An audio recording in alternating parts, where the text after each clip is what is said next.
যাবো নাকি কাহানি শেষ হবে না, উন্নয়ন নাকি শেষ হবে না। ধর্মপ্রাণ মানুষদেরকে বুকে হাত দিয়ে বলুন, যে যে ধর্মের বিশ্বাসী, কোরআন শরীফকে যিনি মানেন বা যারা বাইবেল যারা গীতাকে মানেন, তারা বুকে হাত দিয়ে বলুন, এ কথা যারা বলছে তাদেরকে একটা ভোট দেওয়া যাবে। ভোট বয়কট করতে হবে। কারণ কালকে এদেরকে যদি বয়কট না করেন, আমি আপনাদের বলে রাখছি, কালকে এরা মসজিদ মন্দির গির্জাতে এদের ছবি দিয়ে বলবে, এদের ছবি দিয়ে কি বলবেন, লাগবে না ভাই, এদের ছবি দিয়ে কি বলবে যে এটা দেখে নামাজ পড়, দেখে পুজো কর। এখনই এদেরকে আটকাতে হবে। ভাবতে পেরেছেন তো ঔদ্ধত্য কত? বলছে কোরআন শরীফ নাকি শেষ হয়ে যাবে, এদের উন্নয়ন শেষ হবে না।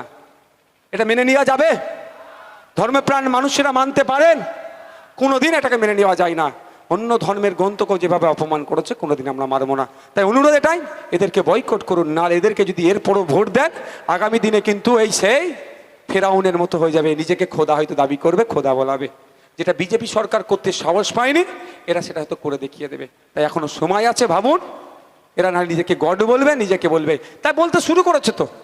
এই তৃণমূলের এক বিধায়ক বলেছে মমতা ব্যানার্জি আর্শের ছায়াতে নাকি পশ্চিমবাংলার মুসলমানরা আছে। তৃণমূলের এক নেত্রী বলেছে আপনার মমতা ব্যানার্জির উম্মত, মানে আস্তে আস্তে তো এগিয়ে যাচ্ছে।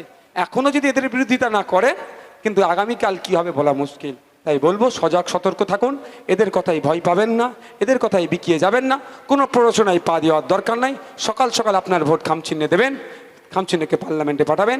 এলাকার সম্প্রীতি, ঐক্য, হিন্দু মুসলমানের মধ্যে যে ভ্রাতৃত্ব, সেটাকে বজায় রাখতে হবে। সেটা কোনো রকমভাবেই বিজেপিতে ট্যাপে পড়ে, তৃণমূলের ট্যাপে পড়ে আমরা নষ্ট করব না।